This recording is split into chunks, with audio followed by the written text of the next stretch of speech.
Happy Friday, everybody, and thanks for joining us for another episode of the PHNX Suns Podcast. Told you it wasn't Espo and I.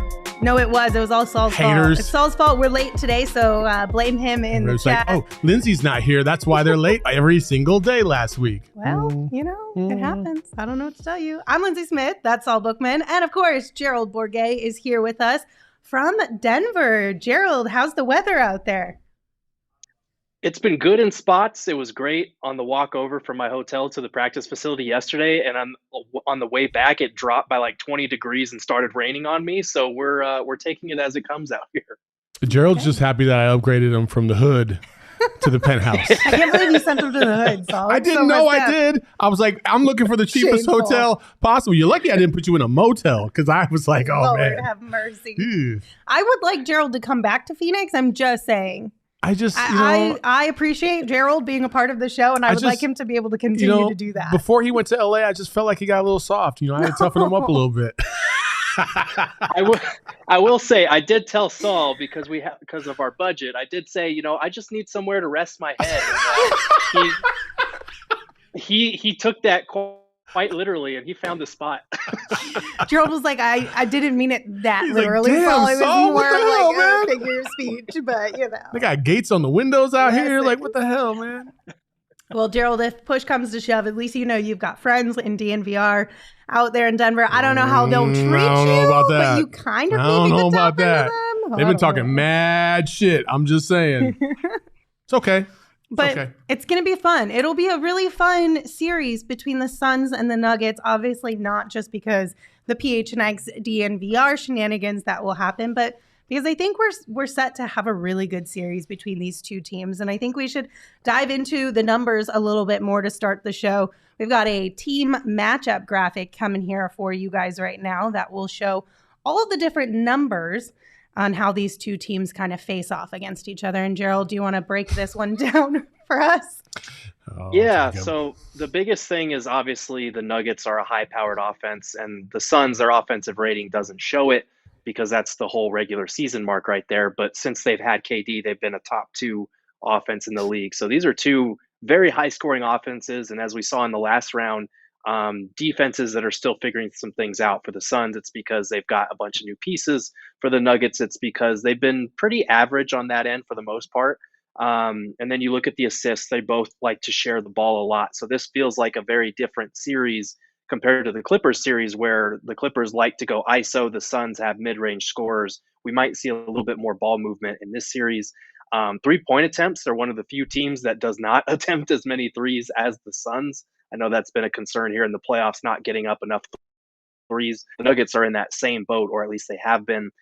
They are really good at scoring in the paint, though. They're 4th in points in the paint there, averaging about 9 more points per game in the paint. So that will be a focus for the Suns, who are a top 10 team when it comes to protecting the paint, but not very good at getting there themselves. And then fast break points. Ironically enough, both of these teams play really slow, but the Nuggets do a great job of getting out in transition. They're 5th in fast break points, and the Suns are dead last. So that'll be something to keep an eye on when you look at how similarly paced these teams are, is who can close out defensive stops with rebounds and try and turn those into fast break opportunities. I do kind of wonder, has pace picked up? And I asked you these questions because this is not what I looked up. I do have other stats, but has pace picked up since Kevin Durant has gotten here? And has pace picked up in the playoffs specifically? Because I know on more than one occasion, the Suns have clamored to play faster. Yeah, they talk a lot about playing faster, and it was kind of funny hearing them talk at practice yesterday about the Nuggets saying that they play fast, and I don't know where they're getting that from, because I think the Nuggets are like 26th in pace. So I think there are some misperceptions about how fast they are. I don't have the numbers in front of me in terms of their pace with Kevin Durant versus without him. It's been pretty similar, maybe even slower, just because of the way that their offense has kind of felt stagnant at times since he's come. They've gone into a lot of isolation stuff, and especially in that Clippers series, it was a lot of your turn, my turn basketball. So I do think this is a good series for the Suns to open up a little bit more of their playbook, just because of the Nuggets' defensive makeup compared to the Clippers, and the fact that, the Clippers threw every defense in the phone book at the Suns in the first round.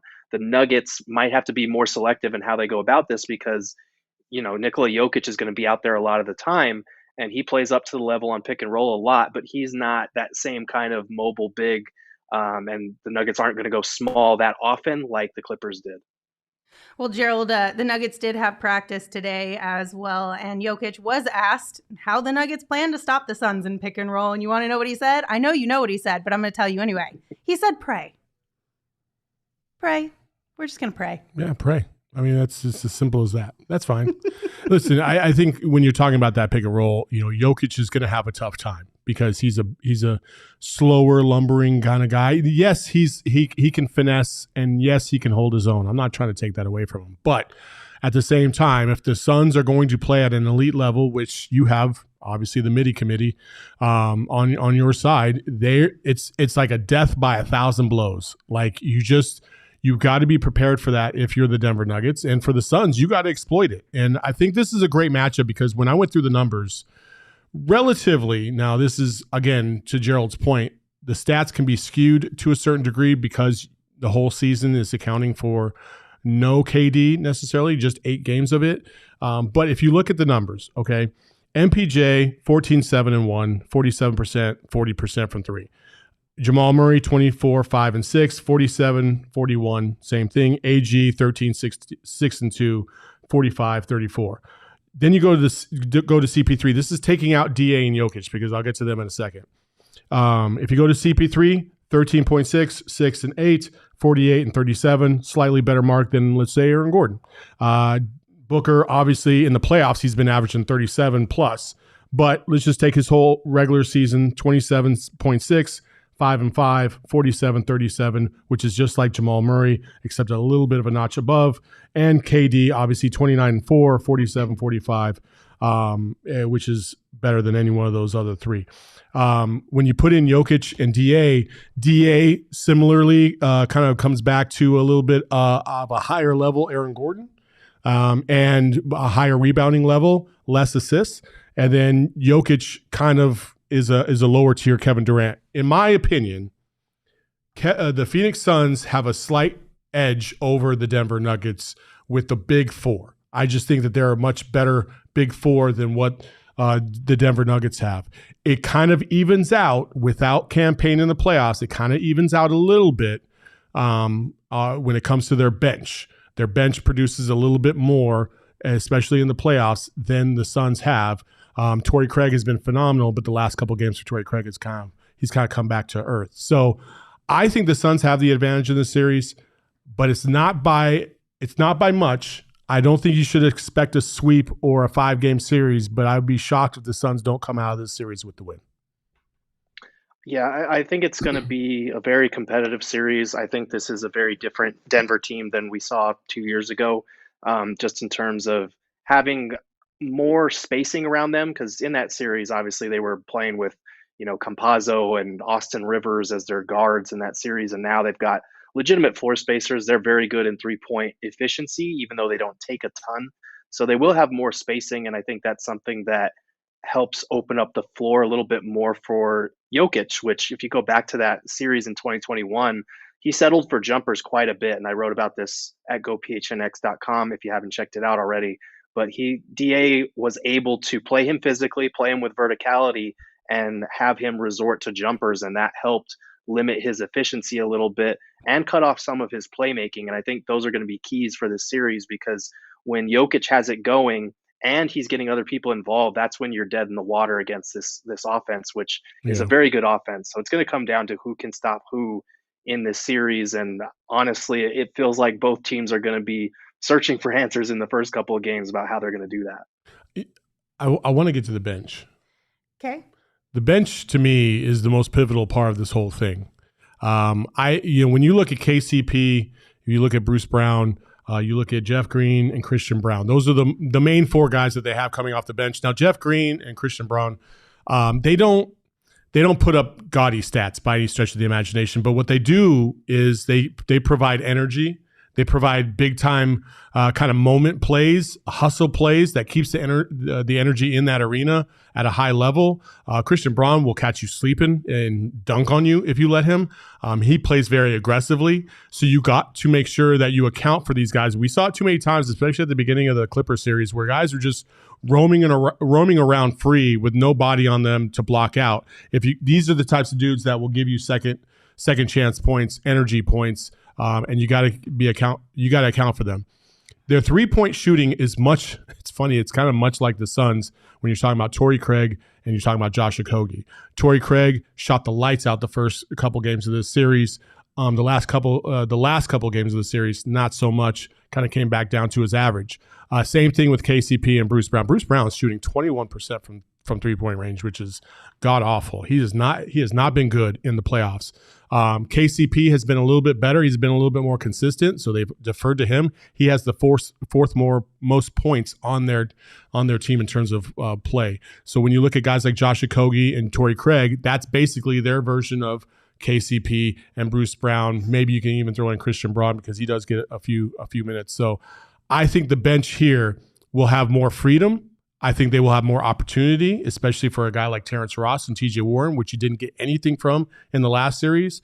So though people will look at the numbers of the bench and say, well, Denver has a better bench. No, they don't necessarily, because these guys haven't really had that opportunity. And I have a feeling, based on matchups and substitution patterns by Mike Malone, the Suns will have more opportunity, and hopefully Monty will feel a little bit more secure in giving Terrence Ross a few more minutes than he did before. TJ Warren a few more minutes than he did before, and you might see that flip on its flip completely. Well, and then you have to take into consideration too that Campaign is officially off the injury list, so he will be able to play in this series, which hopefully, we didn't see much of him in Game 5 against the Clippers, only 3 minutes or so, but hopefully we'll see more Campaign throughout this series as well against the Nuggets, and that could hopefully add a little bit of juice as well, because Campaign is the same type of guy, right? Yeah. He can have those big moments that give you a big burst of energy, and every time he hits the floor, he's got energy. So kind of equals out there a little bit. 1,000,000%. Gerald? Yeah, we were talking to Cam at practice yesterday, and he was telling us kind of about his road back. Obviously, it's only been like a couple of weeks that he's been out, but he was saying that after he fell on his tailbone, that it hurt to like lay in bed at night, and he didn't have the same range of motion, that side to side movement. So, bringing him back, they had to take it slowly, because until he could go full speed, they just had no way of knowing what he would be able to provide. So now that he's been able to check off those boxes, I think this is a series where he could be able to make an impact, because like I said, both of these teams play at a pretty slow half-court style offense in that regard. Obviously, the Nuggets get out in transition a lot, but I think his speed and his energy going downhill, coming off some of those screens, could really put Jokic and their other bigs in trouble if he's able to turn the corner on them. And that's something that's huge, because the bench in the last round, Okogie was great. Biyombo had some good spurts here and there. And aside from that, it was very limited in terms of how often they were playing and what they were able to contribute. So like I said, I do think this is a series that opens up the Suns offense, and hopefully that in turn opens up some of the rotations a little bit. And I would like to see Josh Okogie return to the starting lineup for this matchup. I think that makes the most sense against Jamal Murray, so you have that point of attack defender and can bring what Torrey Craig does off the bench. We'll see if Monty views it that way and if he sticks with what he's changed his lineup to recently. But I do think this is a great series for Okogie, because Murray has been playing great, or he played great basketball in the last round, and he's been looking a lot more like himself. Yeah, he had 27.2 points per game and shot 47.1% against the Timberwolves in those 5 games. So that's been a big question. There's a lot of people in the chat who are asking, like, who's guarding who in this matchup? Like, who's going to be on Jamal Murray? Like, who's going to guard Book? Who's going to guard KD? Do you guys have any? Obviously, you said you think, or you would hope, Josh Okogie would be in the starting unit to maybe take on that job with Jamal Murray. But what do you think about on the flip side? Who's guarding Book? Who's guarding KD? Chris Paul? Listen, that's going to be a tough thing. That's going to be a really tough one, because I think the Nuggets have a tougher time matching up with the Suns than the Suns do the Nuggets. That's just my opinion. I think Jamal Murray matching up against like maybe Devin Booker, that's going to be a problem, like, because Devin Booker is that dude. and I don't care what any Denver Nuggets fans want to say or what the national narrative is on the Denver Nuggets, Devin Booker is a better basketball player than Jamal Murray because he can play on both ends of the floor and he can dominate at both ends of the floor. He is a much, much better player, just period. So, and then you look at, DA versus Jokic. I think both of them, obviously Jokic is probably going to get the best of that matchup, and probably not easily. DA is going to make him work. But I also think that there might be a little bit of a sleep going on when it comes to DA against Jokic. Jokic is he comes off as kind of a passive kind of player, even though he's not. Like he's crafty in like the most blah way possible. I don't know how else to say it. He's just very unassuming. He just walks down. He just like a throws the passes. Is that what we're talking about? Even when he's on offense, he just is kind of like, he makes it look easy. Like he's a phenomenal player because he does make it look easy. But at the same time, like he has even admitted that DA is a tough matchup and probably plays him the best. So I am very excited about what we're about to see because I do feel like there's a little bit more of a sense of freedom when we're playing against the Nuggets defensively. I think their best defender, to be honest, is probably Aaron Gordon. Aaron Gordon, he can play multiple positions, but he also has a propensity to foul a lot. And so if the Suns are aggressive, listen, if they try to put Aaron Gordon on KD, pigeon. If they try to put anybody else, if they want to try and put Bruce Brown or KCP on KD, pigeon. Like they don't have a matchup for KD. They just simply do not. He is too good in too many ways to be guarded by any one of those guys. So, yeah. Yeah, I think with this series, they're probably going to start with Gordon on KD and see how that goes. I would assume KCP is on Booker. And I think they might be hoping that Chris Paul is more of the off-ball guy. We've seen him be this year and put Jamal Murray on him. You could see a scenario where maybe they try to do what the Clippers did with Nicholas Batum and bother Chris Paul with some length for when he is on the ball. They might try that with Michael Porter Jr. He has improved a lot defensively this year. I don't know if he's improved that much because I feel like if Chris Paul has MPJ on him, he's going to put him in a lot of actions with Jokic, and that feels problematic if you're Denver. Yeah. Same thing with Murray and Jokic in those pick and roll actions. I think that's going to be a problem spot for them in this series. So it's hard to say where they're going to match up. We even saw the Clippers try and get away with putting a smaller guy on DA and hiding their center on a Torrey Craig. We might see that in spurts if they continue to put Jokic in pick and roll actions. Maybe they hide him on a Kogi or Torrey Craig, but those guys have been good screeners, and I'm pretty sure the Suns are going to continue to target him no matter what. So it really is going to come down to which team can actually get some stops late in games, because we could be looking at scores in the 120s, 130s for these two teams. I know on Game 5 the other day, somebody was like, the Suns are going to give up a 70-point or an 80-point half to the Nuggets. But on the flip side, it could be the exact same thing. Yeah, it'd be wild. That'd be insane. I think the other matchup that I know the fans are probably talking more about than the players is just the fact that both fan bases absolutely hate each other. And this is very rare when we can say this. I feel like the Denver fans have an inferiority complex when it comes to the Suns, ironically speaking, because we haven't won a championship either. But for whatever reason, maybe it was the Suns in 4, but I feel like it was even before that. Denver just hates Phoenix. I don't get it at all. Like, we're constantly in their head about I just don't understand it. I don't understand it. I think if you go back to that season when they met in the playoffs, leading up to that playoff matchup, if I'm not wrong, they had a back-to-back in Phoenix where the Nuggets took both games. And there was that one game that was like overtime. Jamal Murray traveled. Mm-hmm. It was ruled later, but it wasn't called. And so he hit a big shot to tie it and force OT, and they lost that game. And that was kind of early in the year when they were still figuring things out. I think there was a lot of animosity between the two fan bases because of that back-to-back. And then you fast forward to the playoffs, and I don't think anybody in Phoenix, at least I wasn't, saying that, the Suns would still have swept them if they had, Jamal Murray healthy and whatnot. But I still think that they would have won the series. And the fact that Suns fans are not saying like, oh, the Nuggets would have took them to 7 or something like that. I think that infuriates them for whatever reason. I think they do view this series as like, this is our best shot in terms of winning a title. And what better way to do it than against this very Suns team that beat us 2 years ago, that just added KD, that everyone in the national media is talking about, even though they're not really doing that.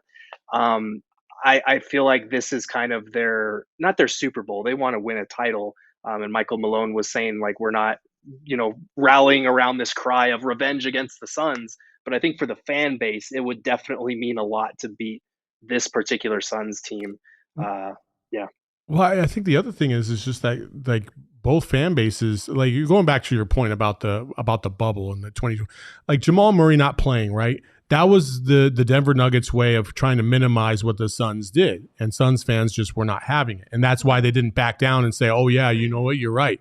Like any basketball fan will tell you Jamal Murray's going to make a difference. Like he might win you a game or two in that series for sure. Like we're not debunking that, but I will also say this. Like, bro, if you're going to come with it, you better come with it. And the fact that these two teams have played, Jamal Murray or not, like Denver has a lot on the line right now. Because if let's just say they lose this series, and let's just say they lose in like 4 or 5, you have got to completely rethink your franchise. Mm-hmm. You do. If you're the Denver Nuggets, you've been hanging your hat on health.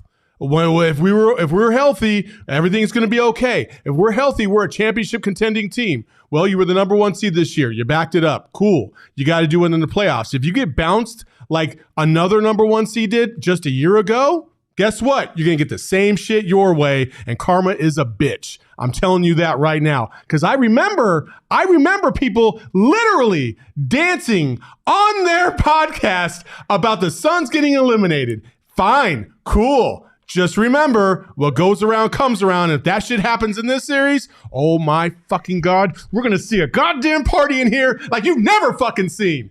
Oh my anyway, but for the Suns, if they should lose the series, not all is lost. You still got KD, you still got Book, you got to figure out what to do with CP3, and you got some moves that you got to make, but you don't have to revamp or retool the whole idea because you have gotten to the finals even without KD. So that's my 2 cents, and I'm sticking to it. I kind of feel like the fan base beef is probably a lot to do with the fact that the Nuggets were shorthanded during that series between the Suns and them a few years back. And even though they were screaming at the top of their lungs, like that's the reason why it was happening, I feel like Suns fans, because the whole Suns in 4 thing and all that shenanigans, all we were doing was just laughing.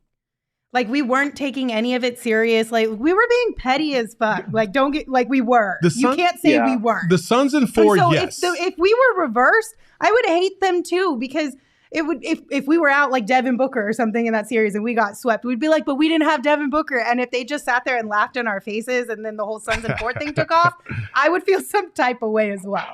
I mean, I think it's more them towards us than us towards them. The Suns in 4 thing took on a life of its own for like that first week insane. Too. But after that, to me, it was kind of cringe, and everybody else wanted to run with it the entire playoffs, which is fine. It's your choice, and you could do that, and that was the moment, and that's fine. But it just kind of became a battle cry almost. You can't just, the recipe just can't be that for the next 2 years. And that's exactly what it's been. Oh, okay. I remember this. Like, okay, you live your life in vengeance. Guess what? You're going to end up being Darth Vader and things are going to backfire. Love the reference, first of all. Second of all, the Suns and 4 thing definitely wore out its welcome very quickly, especially when you chant that up 2-0 in the finals and then proceed to lose the next 4. Yep. That felt, I don't want to say karmic because it's not like the fans had any sway over that situation, but they kind of got what was coming to them with those chants. I feel like it's not an inferiority complex. I think every NBA fan base needs to accept the fact that when you play somebody in the playoffs, those two fan bases are going to hate each other by the end. Look at the way the Suns and Pelicans fan bases have gone. Look at Suns Mavs, even though that has long-standing history. Suns Clippers now after 2 playoff series. Everything that we're going to hear from the Clippers is, man, if we were healthy, it'd be different. We took you to 5 games without Kawhi for 3 of them and whatnot. And it's totally fair. Like every fan base is going to rationalize their playoff performance in some way, or if this would have happened, we would have won. whatever. I don't think the Suns approach it that way at all. Listening to them talk at practice the last 2 days, Monty used that term appropriate fear in terms of respecting their opponents. And he's heated them as, the number one seed in the West, Jokic being a 2-time MVP. DA always gets up for this matchup because of that respect and admiration that he has for Jokic. So it's a good thing that the Suns are approaching it differently than the fan base, I think, because a lot of our fan base is assuming that we're going to wrap this up. I think it's going to be a tougher series, and I honestly think whoever wins this series is probably going to win the West. They would be my pick to win the West. So I think this is a much tougher semifinals matchup than the last time these two teams meet. I'd still give the Suns the edge in this matchup, but I do think the Nuggets have some advantages, and their offense is going to be tough to stop. I know the Denver Nuggets don't really fear the Suns. At least that's what they've said. They think they're a good team and they want to play them. And I know they want retribution. They do. You can't ignore that. That is absolutely true. But I would also say the same thing about one Mr. Devin Booker, because Mr. Devin Booker doesn't forget what you say about, said Jamal Murray not being a part of this series, and he hears what is being talked about. You can't tell me for a second that he won't be ready to go tomorrow. Like, I'm ready to go tomorrow. I don't ever get hyped about games. I want to fucking run through the goddamn wall right now. Let's fucking go. You're going to break the table. I almost spilled my drink. From Devin's perspective too, it's not just like what you said as far as like Jamal Murray being healthy, but Albert brought up in the chat too. Remember when Jokic and Campaign got into a little kerfuffle and Book was pissed off about that? Like, there's a little bit, it may not be as big as like the Mavs type of disdain for each other, but there's a little something there for sure. So we'll see. Yeah. It'll be a fun series though. I'm really looking forward to it. And it starts tomorrow. The game will tip off at 5:30 p.m. We're going to be hosting a watch party out at BetMGM Sportsbook. It's a fucking party. Stadium. Get your ass out there. It's going to be a blast. Not only will BetMGM be doing some like deposit matches and surprise goodie things that they'll have for everyone who comes out. There's going to be food and beverage specials. Obviously, the game will be on the big screen. We'll be out there. It's going to be a blast. So come hang out with us. It is presented by Neutral. There's going to be happy hour pricing, $6 Rally the Valley margaritas, which I've heard are really good. And I heard the food was bomb. I heard Mac and Sean talking about it today, saying how good the food at the BetMGM Sportsbook is. So plan to come hang out with us again tomorrow. BetMGM Sportsbook out in Glendale at State Farm Stadium. And also, if you have not signed up for BetMGM yet, make sure you sign up and use bonus code PHNX because there's a few different offers depending on where you live. But for our Arizona audience, you'll get up to $100 in bonus bets on your first wager with BetMGM. Again, if you use that bonus code PHNX. Now listen to Shane talk about the disclaimer. Disclaimer, 21 plus to wager. Visit BetMGM.com for terms and conditions. U.S. promotional offers not available in Washington, D.C., Mississippi, Nevada, New York, and Ontario. Gambling problem? Call 1-800-GAMBLER. Colorado, D.C., Illinois, Indiana, Louisiana, Maryland, Mississippi, New Jersey, Ohio, Pennsylvania, Tennessee, Virginia, West Virginia, Wyoming. Call 877-8-HOPE-NY or text HOPE-NY 467-369, New York. Call 1-800-NEXT-STEP, Arizona. 1-800-522-4700, Kansas, Nevada. 1-800-327-5050, Massachusetts. 1-800-BETS-OFF, Iowa. 1-800-270-7117 for confidential help, Michigan. And of course, you can check the show notes for full details on all of that as well. Also, if you're coming from the East Valley, I would recommend stopping at Circle K on your way out there. You could fuel up on gas. You could also pick up some snacks and some drinks and things for the ride there and the ride back. So I'm talking to you. Blessings for you for living in the East Valley and making that trek. But honestly, it's not that bad. I booked my round trip tickets. On Saturdays, the traffic is actually pretty light. It's really easy going both ways. And it's also not a terrible drive anymore now that you've got multiple routes to get out there. Yeah. And there's Circle Ks along all of the routes. So you can stop in, you can get a Polar Pop, which will stay cold even though it's hot as you know what outside. You could get an iced coffee for just $1.89. Whatever it is you need, Circle K has you covered. So make sure you're not missing out on all the great stuff they have. Head to circlek.com/store-locator to find a Circle K near you. Okay, we have a couple super chats here. The first one from Han. Han, thank you so much. Said, is Landale going to be available? He's been available, but do you think Jock will get some run? He might get some run. I just don't know. I think busy defensively is what Monty's really really focusing on. So it's hard to predict what Monty's going to do in this series. It's hard to predict, even when somebody's playing good, what he's going to do in this series if your name isn't Chris Paul, Devin Booker, or Kevin Durant. Mm-hmm. Yeah, I'd be surprised if we see Jock in this series, honestly. I felt like last series would have been a really good one for him to be a part of, just because of the way he's able to attack their drop coverage. I don't think the Nuggets are going to be playing drop coverage. They might switch up to it if Jokic keeps getting burned in it, but Jokic is going to be on the court quite a lot.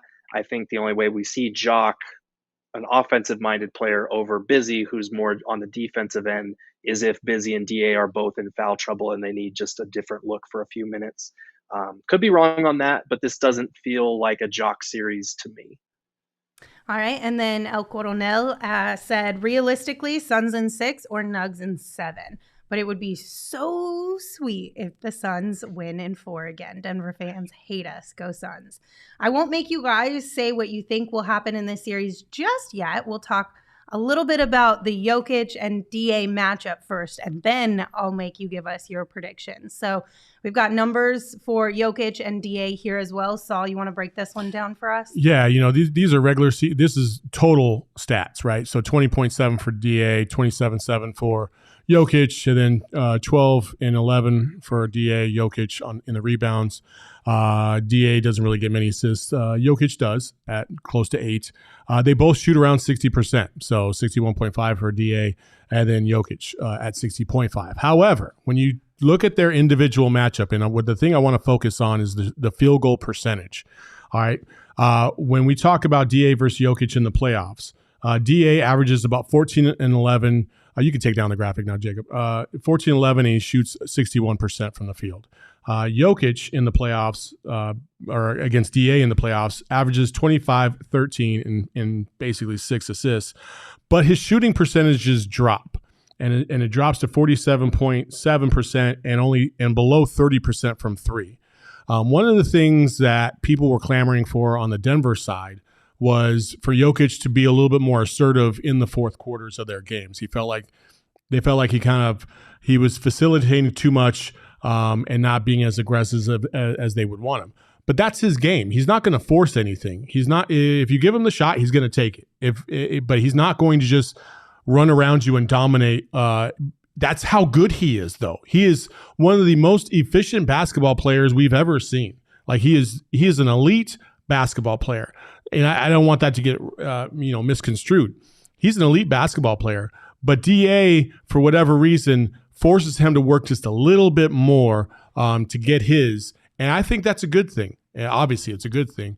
And I think that's going to make a difference because it makes other guys have to work a little bit harder to get open or forces him to have to try and force up things. I think that's why you saw him get a little bit frustrated in that 4-game sweep. Mm-hmm. Obviously, it's a 4-game sweep. You're getting it handed to you in the 4th game, and it's frustrating, whatever. But DA, for whatever reason, some players just catch your eye in not a great way, and it's difficult to kind of figure them out. And I think DA is one of those guys for Jokic. But Jokic isn't a scrub when he plays against DA. Let's not get that, let's not get that twisted. It's not like he's averaging like 18 and 4 and 4 and he's like so far below his regular averages. He's still a good player. It's just a little bit of a notch down. And I think that little bit in this series could pay a huge dividend. Which, when you're talking about somebody like Nikola Jokic, that's exactly what you would need from your opponent, right? He's come out and said multiple times that DA is one of the guys who maybe gives him a little bit of the most trouble of anybody in the league. And then when you talk about these type of athletes and, you ask the opposing team, like, how do you contain them? How do you stop them or whatever? Every single answer, it's always the cliche. You don't. You just do your best to make them work. And that's what DA does to Jokic. And that's all you can really ask for when you're talking about a guy of his caliber. Yeah, for sure. Right. And that's been kind of the question that I've had for Monty and some of the other guys. And they've said step 1 for this is just embracing that challenge and understanding that you can't get deterred when Nikola Jokic hits tough shots because it's going to happen. If you look back through Jokic's shot attempts in that playoff series 2 years ago, he settled for jumpers quite a bit because, like I said, they didn't have the floor spacing shooters around him that they have now. So I think that opens the floor up for him to attack a little bit more. But, going back to that ejection in game 4, the play that triggered him was DA playing physically and playing with verticality. and that's going to be key to the series. He bumped him on a shot attempt. Jokic thought it was a foul. He was frustrated. He took that frustration foul out on campaign, and his series and his season were done at that point. Not that that's going to happen again, but it is a situation where DA has to play him that same way, contest those jumpers as best he can without fouling, and be able to play him with physicality and verticality to avoid picking up fouls, because Jokic is going to have more room to operate on offense than he did the last time that they've met. And if you look at his numbers playing against Jokic or playing against Ayton in the regular season since then, he's been a lot more effective. During that playoff series when DA was guarding him specifically, NBA.com says that he held him to 41% shooting and 28% from three. In their meetings since then, I think it's been 3 games, he shot 64% against DA, only 22% from three, but it's a low number of attempts. So that is something to keep an eye on. Jokic has gotten the best of DA the last few times they've met in the regular season. So Ayton is not only going to have to channel a more effective version than he was in the first round, but that version that we saw during that 2021 run, he's just going to have a much better series on both ends of the floor compared to what we saw against the Clippers. Yeah, I agree. So we have another super chat from Han. Han, thank you for your super Can chat. I do this one? Yeah, sure. Sorry for the super chat spam. Just love you, fam. But I see the difference in this series being Gordon cannot leave Durant to be a rim protector. If he does, he did. He did. He did. Also, Han, never be sorry about sending a super chat. That's what they're there for. Send them away, 100%. Also, I did want to address something else in the chat earlier. Ryan G asked, he's flying in on Thursday. Where's the PHNX party? Unfortunately, if you're flying in on Thursday, that means you're coming for the next 2 home games. And for home games, we don't have anything going on. I'm so sorry. Yeah, I guess I forgot about that one. Yeah. Those are away game parties. Yeah. Away game parties, yes. My bad, Ryan G. Whoops. All the away games. So if you're in town for the away games, game 5, have fun at the game. Yeah, you could definitely do that. Well, here's a video of Jokic from practice today talking about playing Deandre. Well, it's a good fight down there. He's a talented player.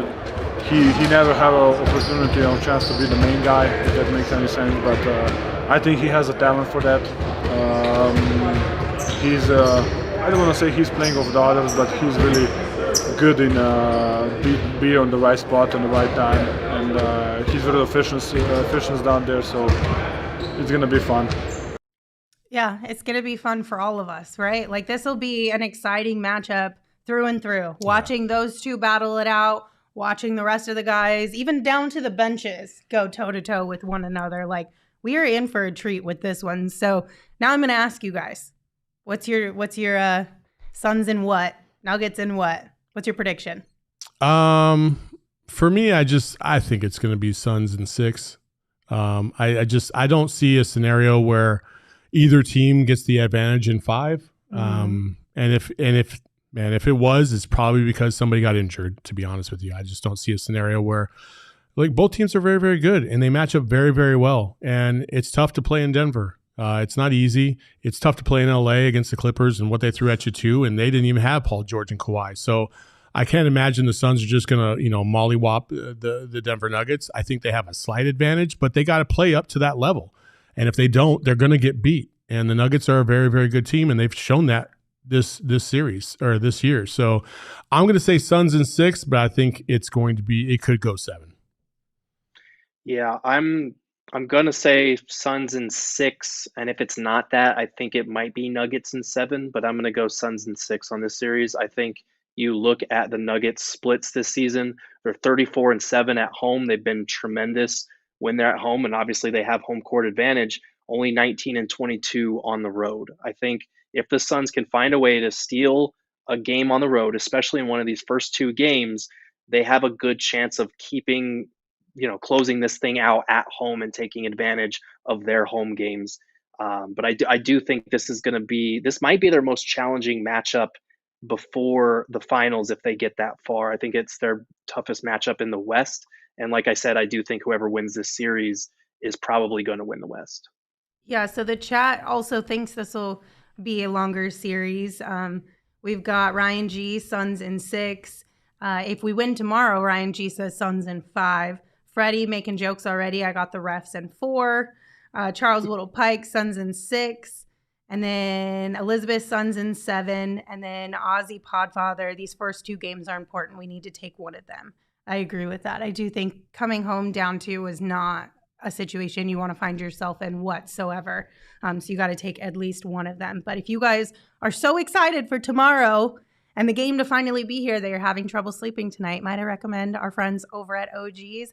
They have a Sleepy Time Edition gummy. It's a CBN THC 2-to-1 ratio that will flavor your dreams. It is in the aqua berry flavor, and it's really delightful. And these have the compound that specifically helps with relaxation. It helps with falling and staying asleep. So again, if you are having a hard time sleeping tonight in anticipation of tomorrow's game, check out our friends over at OG's Brands. You can find them at your local dispensary or by checking out ogsbrands.com. You do have to be 21 years or older, and we ask that you enjoy responsibly. Also, I think this is one of those series where I would encourage Suns fans to travel to some of the away games. 1,000,000%. And it's the Game Time Game of the Week, which is where you guys have to tell me how much you think games cost on the Game Time app. So for these first 2 away games, what are you guys thinking? Tomorrow and Monday, how much do you think you can get in the building for on the Game Time app? I'm going to say for tomorrow, probably 100. Okay. Probably 100. Gerald? I'll say 130. 130. Okay, tomorrow you can get in for as low as $96 on the Game Time app. But if you download the Game Time app, create an account, and use code PHNX, you can get $20 off your first purchase. Terms do apply, though. What about Game 2 on Monday? I think Game 2 is probably cheaper, so I'm going to say 69. Okay. I guess I should have said nice. Noise. I'll go 95. 95. All right. Well, it's kind of split the difference. It's $80. We'll get you in the door for Monday's game. Again, you can use code PHNX for $20 off your first purchase. Terms do apply. But make sure you get the Game Time app. You create an account. Again, redeem that code PHNX. Last minute tickets, lowest price, guaranteed. Check it all out. I would like to say this because somebody did bring this up. El Coronel said the Nugs may lose their shit if the Suns win Game 1 and this series may be over in 4. I will say this: if the Suns come out and they play solid in Game 1 and they just feel like they have control of the game, that is going to rattle the Nugs. And I do feel like you could see a scenario where the Suns would win this in 5 games. Maybe. I could see them maybe getting a little bit too worked up and being a little emotional about it, because if they feel any type of way as the fan base does, this is like a must-win series for them. Not just in general, like, you know what I mean? Beyond just moving on in the playoffs, obviously, but must-win in terms of the lack of respect they probably felt like they got from the Suns and the Suns fan base in the past years, and just wanting to put that whole beef to bed. For sure. So we could see it. Okay, there's a lot of deals that have been going on today. We've gotten word on quite a few of them. A lot of people in the chat have already brought it up, but the biggest one, of course, has to do with the Phoenix Suns and the Phoenix Mercury. They announced today that they have a new media rights deal with Gray Television, Inc. and Kisui to deliver 100% of each team's locally broadcast games via over-the-air television and streaming. Now, under this new deal, the Suns and Mercury games will be available to nearly 2.8 million households in Arizona, more than tripling the current number of homes the Suns and Mercury can reach. Yeah. This is huge. This is big time. This is a big deal. This is big time. This is what a lot of people, like Espo and myself, the older crowd, that's what we grew up on. We watched the Suns play on UPN 45 growing up. Before really everything kind of changed a little bit right after the Suns won the champion or got to the finals against Jordan. The next year they started having select games on pay-per-view. And then after that, things just kind of spiraled, and then it went to obviously the streaming services and all this other stuff. And it kind of limited the fan base being able to watch a lot of these games. And so now that's coming back. And you got to applaud the Ishbias for coming up with a deal that's going to allow way more Suns fans to be able to watch this team play.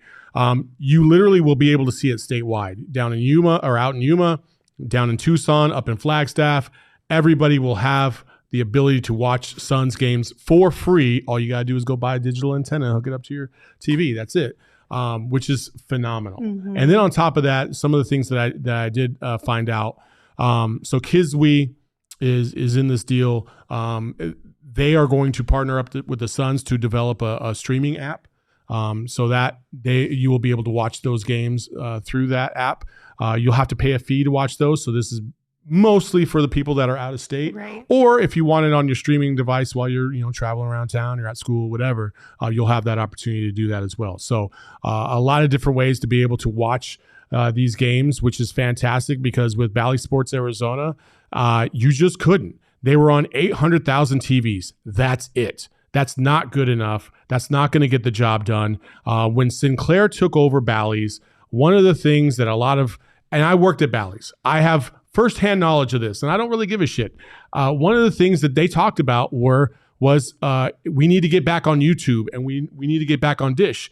And for whatever reason, the value just was not taken seriously there. They never were able. They thought the carriage price was too high, but it's because a lot of these carriers were like, well, what's in it for us? And they started, they started hiking up their prices. So it really eliminated a lot of people from watching the product. You all know how it feels right now because of, Pac-12 network is kind of the same model. You can't get them on DirecTV. You can't get them on this service. Can't get them on that service. This is fantastic. And Arizona's family being able to do this alongside with the Suns is a tremendous, tremendous thing for everyone out here that is a Suns fans, because you're going to be able to see every single game, and that's fucking dope. Yeah, and go ahead, Gerald. I was just going to say that's awesome. It's Ishbia putting his mouth where his money is, I guess you would say, just because he's talked about wanting to upgrade the consumer experience, the fan experience. And this is a huge part of it, because if you can't make it to a game, if you don't live in the Phoenix area, it's a lot harder to catch a lot of these games. And now there's a direct to consumer way to go about it, whether it's the streaming app. That's huge, because I feel like it's good for the older generation that wants to just watch on their normal TV, and it's good for the newer generation that is cutting cords and wants to watch through an app or a streaming device. So this is going to be huge for the Suns, for their exposure, and for kind of developing that culture here in Arizona, that fan base. Obviously, we know that Suns fans are fantastic fans. They show up, but now a lot more of them are going to be able to show up. So this is fantastic news. And I applaud Ishbia for kind of standing by what he was talking about when he wanted to make Phoenix even more of a basketball town. What? Go ahead. Yeah, I was just going to show a quote that Ishbia said in the press release about this one, and it had everything to do with what you just said, Gerald. Ishbia said, "I've said from day one that our focus is our fans, our community, and every member of this organization, and this deal checks every box. It's making Suns basketball and Mercury basketball more accessible to people here in Phoenix." Like, that's a big deal, because when you really look at like these TV deals, a lot of people have brought up like the benefits and the cons, the pros and cons, right, of this. Do you make more money by having these big time TV deals? Yes. Do you also limit the amount of fans who can learn to grow and develop and love your game?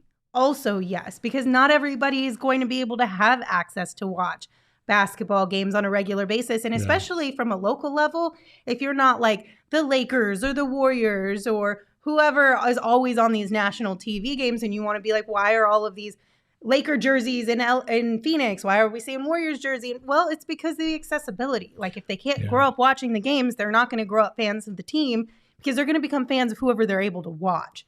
And this changes a lot of that. And I will say I don't have any numbers on this, but it wouldn't surprise me if Ishbia was quote unquote losing money he is. in this deal, but it's way better long term. And I think that's one thing that is really cool to see. Like, he's looking long term. He's looking at fan experience versus just the bottom line. So he is going to lose money short term for sure. Like, listen, you're getting a chunk of change from Bally's or Sinclair or whatever you want to call them, Diamond Sports Group, every single season. Now the Suns are positioned differently than the other two franchises that were tagged to Bally's. Let me just explain. The Suns run their own production in-house. Right. They don't have an external production crew. So like the D-backs don't run their own production. Same thing with the Coyotes. The Suns are unique in that. So they have more control, and that's why in terms of money and revenue streams and partnerships and sponsors, they controlled the pregame and the game. They allowed Bally's to have the post-game show, and obviously that came at a cost. So now you're losing that cost, but you don't know what this deal is going to bring in from Arizona's family. And I think what you've done is you've grown the audience immediately. And so now more people are going to consume your product, which means that there's going to be an inherent cost raise when it comes to partnerships, sponsors, or things. So they will recoup some of that cost. You're looking to build. Listen, the reason why there's a lot of fans around the country that are diehards, like Chicago, for instance, the WGN model. Okay, you could get WGN on every single stream or service. Period. And Cubs fans and White Sox fans grew up watching Cubs games on WGN, and across the country, we watched Cubs games on WGN, even though we weren't Cubs fans, right? But it was there, it was available, and oftentimes it was the only game available. And that's genius because now you have a whole country full of Cubs fans because that's what they grew up watching. Now you're going to be able to do that here in-house, and you're going to have 3 million, 4 million, 5 million people being able to consume your product and watch this team grow and hopefully watch some championships and watch this thing completely turn around. And that revenue that they lost early on will come back down the road if they do this the right way. And I truly believe that they will. So it's fantastic. Okay, so a lot of people in the chat are asking what will happen to Eddie Johnson, what happens to Tom and K-Ray and all that stuff. So as Saul mentioned, because the Suns have their own in-house production team, it also means the Suns have full control over who their broadcasters are. So that's all up to the Suns. It has nothing to do with Bally's. It has nothing to do with Arizona Family or who those people, those new partners are. The Suns own all of that. So they sell this, they sell the commercials. They hire the broadcasters, they pay the broadcasters, all that kind of stuff. So that is all 100% on the Suns to make those decisions. And according to both of those individuals, they have said they're not going anywhere. So it looks like that they've been assured that they will come back. I hope that's the case. I know a lot of people do. They do a great job. Hopefully we still have the boom room because we all love the boom room. So. Well, here's the thing. That's not the only deal that is going down with Arizona Family. You don't say. Saul? Right, Saul? Well, it's kind of funny that all happened because we have literally signed a deal with Arizona's Family. And if you love Phoenix Rising content, well, join us for pregame shows on Arizona's Family 44, starting tomorrow with the very first Rising game on for us in our partnership with them. And it'll be 30 minutes before every single game. It's going to be fantastic. Our guys, Max Simpson and Owen, will do a tremendous job. They always do a tremendous job. But I'm here to tell you, folks, that is not it. We have other things planned. We have been we've had a good relationship with Arizona's Family, so you can look out for more things really soon, maybe next week, in terms of the things that we're going to be able to do with them. So Suns, Phoenix Rising, us. I think that's pretty cool. When I woke up this morning, I am not gonna lie. I was like, say what now? They did what on the day that we did what? Oh, this is so dope. So I couldn't have timed it any better. And they did not tell us that was happening at all. Yeah. Like the only thing I had heard is, Friday nights might be a little tricky here and there. Just, I can't say the reason. And I was like, what do you mean? You can't say the reason? So I started thinking, oh man, it must be Mercury. I had no idea that the Suns were in play too. So that's fantastic. So, it'll be awesome. Lots of cool stuff happening both here at PHNX with the Suns and the Mercury and Arizona's Family. So keep an eye out for all of that, and we'll update you guys, of course, as soon as we get more information. I know everyone from out of town is really clamoring to get more information on the app and maybe what the price will be to watch all these Suns and Mercury games and everything in the sort. One more deal, y'all. One more deal. It's a day full of deals. Kevin Durant has a lifetime deal with Nike. It was announced today. That's insane. That's awesome. Talk about being in really good company. KD, I believe it's just who? It's Michael Jordan and LeBron that had similar things? Yep. So that's pretty big news. I mean, listen, you can't be happier for somebody. I think sometimes if you were a kid, and I think KD said this too, but like if you're a kid, holy crap. Like just to think of something like that, like LeBron, when this happened for LeBron, like it was amazing. And so this is fantastic for Kevin Durant, and it's even better for us because we're linked to him. So you can only imagine the kind of shoes that we're going to get now. Let's go. I know, right? And maybe even more shoes from Book as well. We saw a few weeks ago. Or maybe last week, something like that. Didn't he have another one come out with Nike? One, yeah. No, another basketball shoe with Nike come out. Oh. Last week, he had another one. It was like a grayish brown looking color. I wasn't totally sure. I think there was green. There were green colorways with that. Oh, green in there? It's a lot of colors. A lot of colors that I'm confused about. No, it was green, and he was saying it was tonal colors, so it's like browns, deserty colors is what he's going for with those. But yeah, this is really cool for KD. Obviously another signature shoe on the way, but he was asked about what this deal meant to him, and then also whether when he first entered the league as a young man who had no facial hair, whether he ever saw this moment coming, and this is what he had to say. Man, it means a lot, man. It's a dream come true. It's something that they're working towards since I was a kid, and having a partnership with Nike. So being that company is a blessing. So looking forward to it in the future. When that young Kevin Durant signed that initial deal with no facial hair, did you think that you would be here talking about a lifetime deal? I did, to be honest. Like I did think that, if I stay focused and stay locked into what I know I can do, I can do some big things, and I can have a huge partner like Nike. So it's just a matter of staying focused and having that endurance to keep getting up and doing this every day. So yeah, I had confidence that I can do so. But a lot of stuff I had to put in a lot of work to get here. Whoops. Jacob, you left our mics on during that video? Thanks, Jacob. You sure? No, Gerald said hot mic. Gerald said he could hear us. You can hear off-air audio, so if you want to give a behind the scenes to our viewers. Awesome. Okay, well, cool. Fancy. Well, I kind of not want to do that. No, I didn't want to talk about that at all. That was my bad. It's all good. It's all good. Listen, it's fantastic. Somebody said, can we get maybe a KD book collab? That would be dope. That would be Listen, super cool. if they won a championship, give me a gold sneaker. I would wear it all day, every day. I would. That would be dope.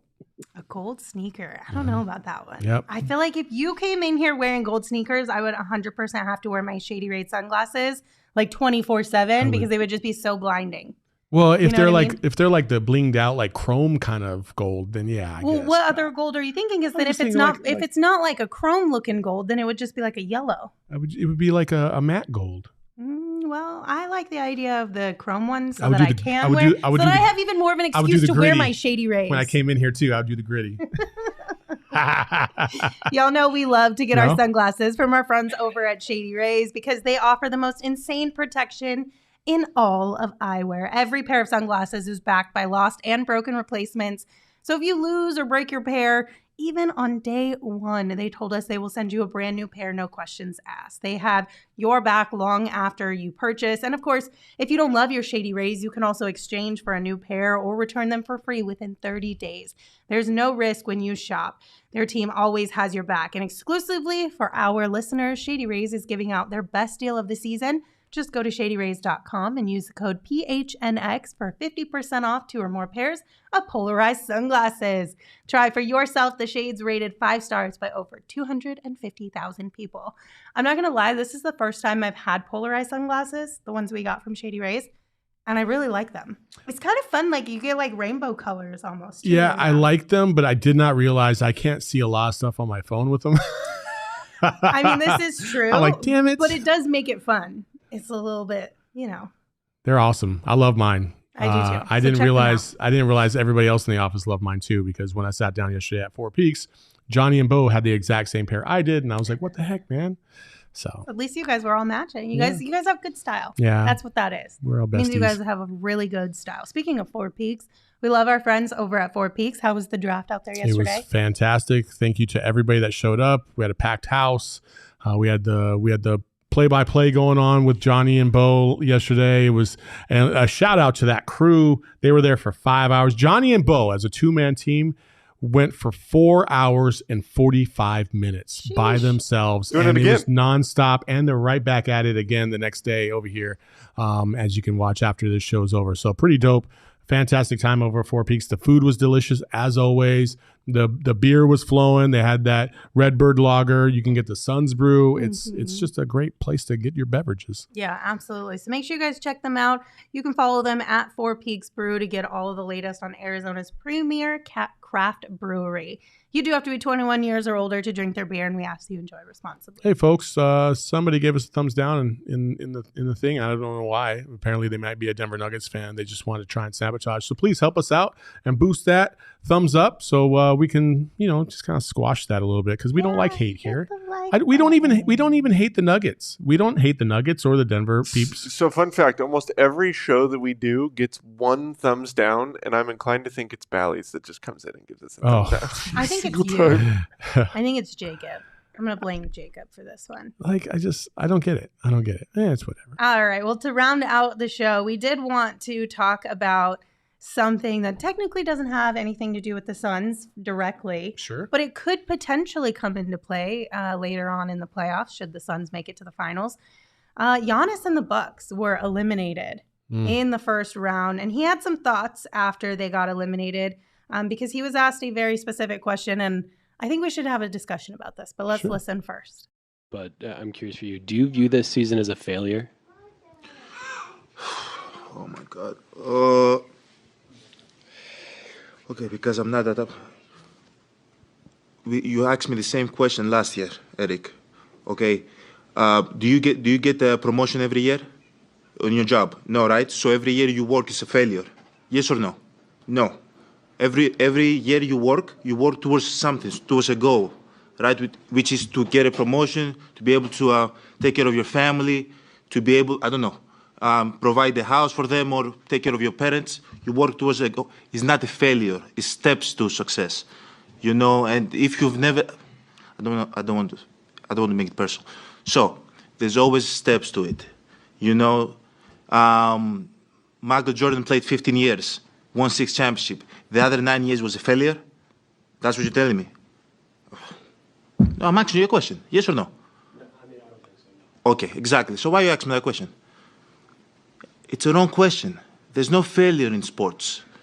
There's good days, bad days. Some days you are able to be successful. Some days you're not. Some days it's your turn. Some days it's not your turn. And that's what sports is about. You don't always win. Some other people's gonna win. And this year somebody else is gonna win. Simple as that. We're gonna come back next year, try to be better, try to build good habits, try to play better, not have a 10-day stretch with playing bad basketball. And hopefully we can win a championship. So 50 years from 1971 to 2021 that we didn't win a championship, it was 50 years of failures? No, it was not. It was steps to it, and we were able to win one. Hopefully we can win another one. I'll let you guys give your opinions first. So listen, I think Giannis is one of my favorite players because of the way he articulates. First of all, in the second language, which is phenomenal. I couldn't even imagine doing something like that in a different country and trying to articulate my thoughts like he is right now. I love his composure. I love the way that he kind of reset himself and didn't make it a personal attack. I think he has some credence when he says that if you don't win a championship, it's not a failure. I agree with that. But as Gerald would say, there are levels to this. I talked about this on the EJ show. I just don't agree with if you need 16 games to win a championship and you only win one, that not being a failure of some sort. Like that is a failure. Like you didn't even come close to your targeted goal. Like that's a failure by a lot of definitions. And he talked about promotion and all this other stuff.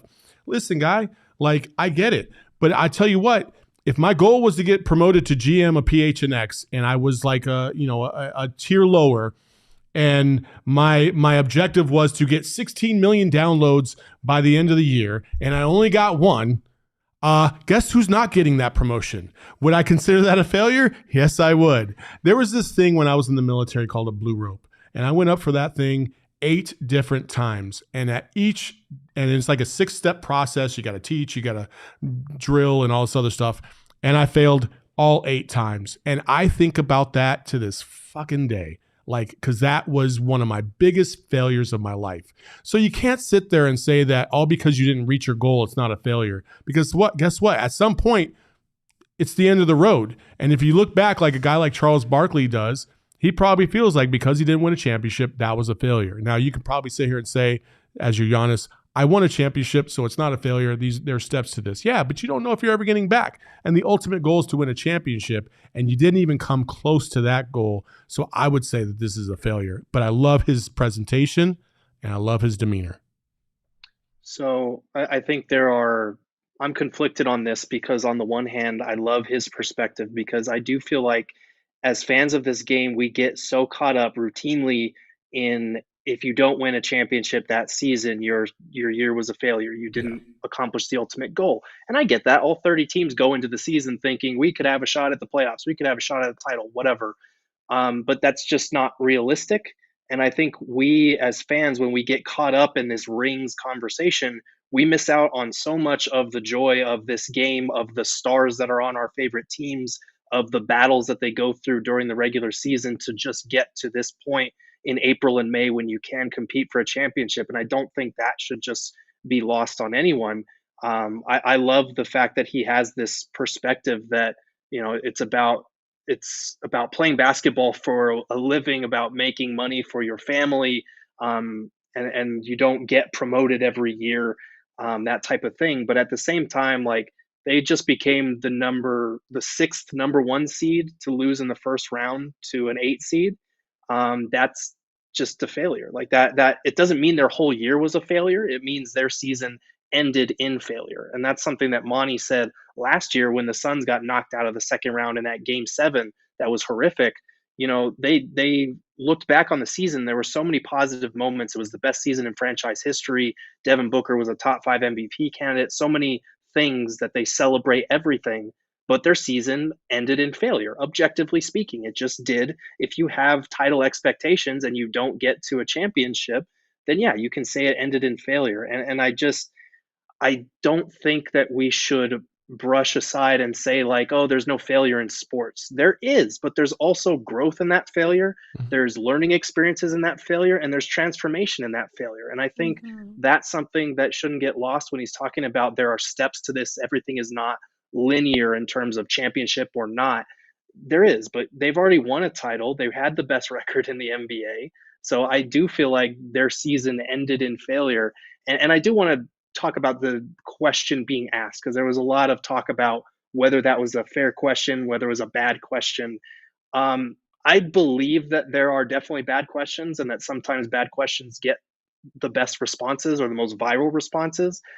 Is it reductive to ask the same question that you asked the year prior? Sure. But this is a guy that shows up to those practices, shoot-arounds, games every single day, who's built a rapport with Giannis to the point that he knows his name. He's comfortable talking with him and almost directly calling him out in that way. And if you don't put in that work, then you could get a much nastier response. And he got a thought-provoking response that everyone is still talking about days later. And sometimes the goal is to ask an open-ended question and let the athlete take it wherever that they want to go, because the whole idea is to learn more about them and to get insightful answers. And that's exactly what he did. And it is a fair question. The number 1 seed just lost for the 6th time against the number 8 seed. Like, that's a totally fair thing to ask somebody, even in that moment where they're struggling and it's a tough moment after losing. So I do think there are a lot of different sides to this conversation. But I applaud Giannis for his perspective, and I wish we could adopt parts of it when it comes to discussing NBA and a season in general. Yeah, and also just like life in general, right? Everyone looks at failure as if it's like this big old red X mark that gets stuck on your forehead or something like that to just let the whole world know that I suck. But it's like failure also helps you build character. It also helps you grow in whatever it is that you're spending your life doing. And that there's a positive in that as well. So I think sometimes it's just like in the way that we throw words around sometimes, or the way that somebody is feeling and how they kind of perceive you asking that question in that moment. Because everyone's like, well, he got a little defensive. Well, sure, because he felt bad in that moment. He doesn't want to add onto that negative feeling that he's already feeling inside. He wants to try and spin this and turn it, not spin as in like we're twisting the narrative here, but look at it from a positive perspective, that this will build character. It'll teach them lessons down the road that maybe they can tap into. I don't know. But I thought it was a fantastic answer that he gave. And I love that it got everyone talking about it too. For sure. And I agree with Gerald's point about, like the championship itself is not the end all be all. I think there is a way to go about this where you can still, like, listen, the Sacramento Kings might not win a championship this year, but their season was not a failure. It was a rousing success. They hadn't been to the playoffs in 17 years. They got that fan base jazzed as all hell. They created a fucking beam that lit up the NBA world. Like, you can't look at them if they get eliminated in 6 or 7 games to the Warriors and say, oh, was this season a failure? No, it wasn't, because again, this is nuanced. But for the Bucks, who have been there, they've been there time and time again. They've had a lot of success. It is. And I think it's okay to acknowledge both as being true and both being able to exist at the same time. Han is really mad at us in the chat. Han, don't be mad. He said, I'm losing hard, but not failing right now. Like, don't be mad at us, Han. It's just, I think it's just a perspective of trying to take the lumps in stride, right? Like, you learn from them, you find a way to make it a positive in some capacity. I'm still salty because Lindsay literally said, it's not like you wear failure on your forehead. And for me, in my military story, I literally wore fucking failure on my forehead because I didn't have a blue rope around, and everybody's like, oh, you tried. I'm like, fuck off. But somebody in the chat said, but it made you who you are. It built your character. Sure. Parts of it did. Just the bitterness. Just the bitterness part of me. Oh, no. All right. Also, real quick, somebody else in the chat. We have a couple of super chats. Okay. Yeah. Keep going. Right there. Sideways, it said earlier, when's the next EJ show? Every Thursday, bud. Every Thursday at 9:30 a.m. Yesterday, we were at 10:45, but usually it's 9:30. And now, because the playoffs are over for EJ, maybe he'll come on to some post-game shows. We'll see. Fun stuff. All right, couple more super chats. One from Han. Han, thank you. They said this NBA playoffs feels more like March Madness with a it does. Funky It's emoji been fantastic. face. And then we have one from Leo. Thank you, Leo, for your super chat. Said poor Jake Crowder said he doesn't know his purpose with the Bucks. Oh, you hate to see it. I mean, let the holdout begin. Wear the shady rays when you need them. I don't know. Okay, well, thank you guys for tuning in. We appreciate you all. Thanks for joining us on a Friday afternoon. Don't forget, tomorrow tip-off is at 5:30, which means we'll be live at 5. But if you're in Arizona and you want to come hang out with us, again, the BetMGM Sportsbook at State Farm Stadium in Glendale. That's where it's all going to be happening. It's going to be loud and popping, baby. Yes, so come hang out with us. Okay, enjoy your evening. Don't forget to follow the show on Twitter at PHNX_Suns. You can follow me at Lindsay Smith AZ. You can follow Saul at Saul_Bookman. And of course, you can follow Gerald at Gerald Bourget. Saul, your turn to take us home. You ain't got to go home, but don't go to Denver either. Bye-bye. Rally in the valley like Dan G, no plan B. Always on the job, my team move like the mob. Turn the beat on, I throw it down like DA on the lot. Best combo since KJ, Marley, and Charles. If you squad, just sitting on the chat, get involved. Rhymes say it's got flavor, known to shine greater. Glide like Tom Chambers.